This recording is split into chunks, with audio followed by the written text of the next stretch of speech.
नमस्कार मित्रांनो, आज आपण जे औषध बघणार आहोत ते ॲसिड ग्रुपचे एक खूप महत्त्वाचं औषध आहे. नेहमी प्रॅक्टिसमध्ये लागणाऱ्या औषधापैकी एक औषध आहे. ह्या औषधाचं नाव आहे ॲसिटिक ॲसिड. नावावरून आपल्या लक्षात येईलच की ॲसिड आहे म्हणजे हे औषध मिनरल किंगडमचं आहे. हे औषधाचं जे ओरिजिन आहे ते मिनरल किंगडम आहे.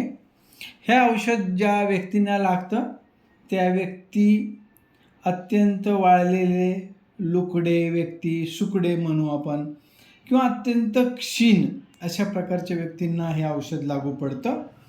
या औषधामध्ये रक्तक्षय असेल म्हणजे ज्याला ॲनिमिया आपण म्हणतो, किंवा पंडुरोग असेल, रक्त कमी असणे, कॅन्सरसारख्या दुर्धर आजारावर सुद्धा हे औषध उपयोगी आहे. तसेच मधुमेह, डायबिटीस ज्याला म्हणतो आपण, जलोदर ज्याला आपण ॲसायटिस असं म्हणतो इंग्लिशमध्ये, नाळगुद ज्याला आपण पाईल्स किंवा मूळव्याध म्हणतो, अशा प्रकारच्या आजारावर हे एक महत्त्वाचं औषध आहे. या व्यक्तींना वारंवार मूर्छा येते, श्वासोश्वास घ्यायला त्रास होत असतो आणि ह्या लोकांचे हृदय खूप अशक्त असते, लघवी खूप जास्त होत असते. तसं तर हे मधुमेहाचं लक्षण आहे, जास्त लघवी लागणे, जास्त जेवण जाणे व अशक्तपणा, ही मधुमेहाचे लक्षणे ह्यामध्ये आहेत. उलटी व घाम खूप येतो.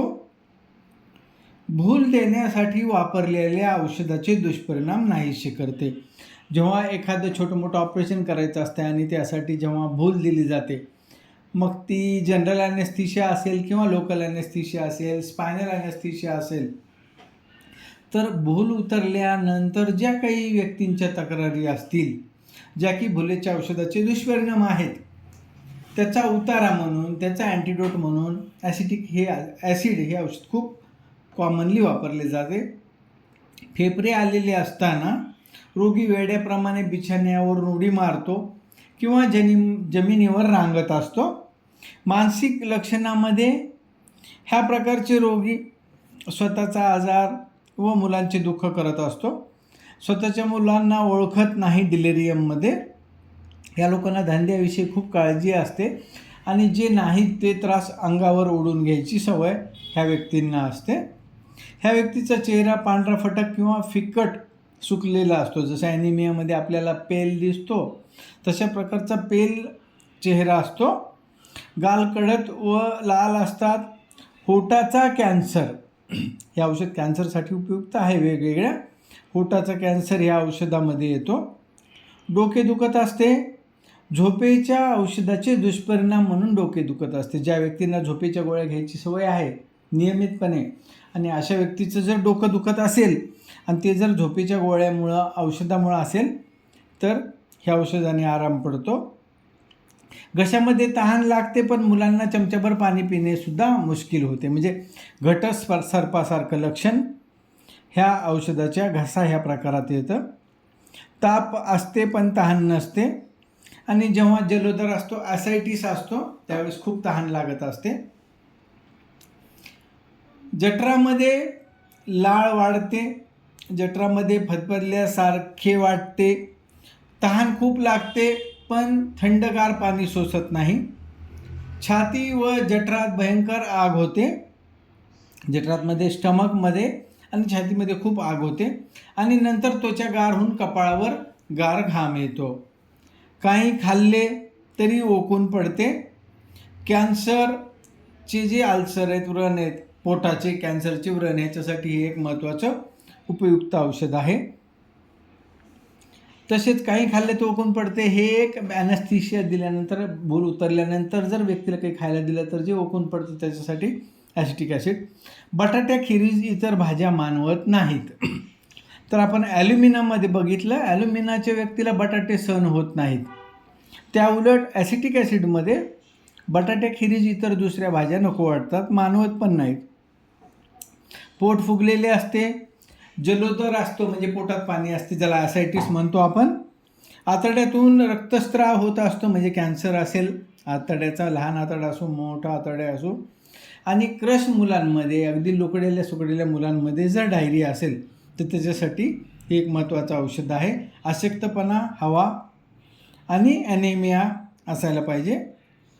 मूत्रेंद्रियामध्ये लघवी भरपूर होते आणि तहान पण खूप लागते व अशक्तपणा येतो. हे 3 मधुमेहाचे लक्षणं ह्या औषधामध्ये आहेत.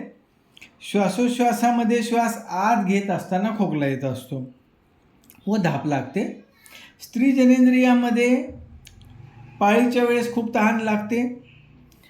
बाळंतपणानंतर अंगावरून स्त्राव, लाल स्त्राव जातो. स्तनामध्ये गळू किंवा बॉईल होत असते.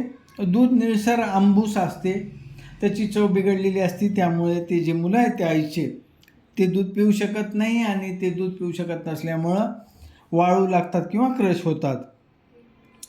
पाठ ठणकत असते व पोटावर निजल्यावर बरे वाटते. जेव्हा इथं पाठ दुखते तेव्हा पाठीवर निजायच्या ऐवजी जर पोटावर निजलं तर बरं वाटतं. ब्रायनियामध्ये पण पाठ दुखत असते, पण ब्रायनियामध्ये पाठीवर झोपल्यावर बरे वाटते, कारण दाबाने प्रेशर दिल्याने ब्रायनियाची लक्षणं कमी होतात.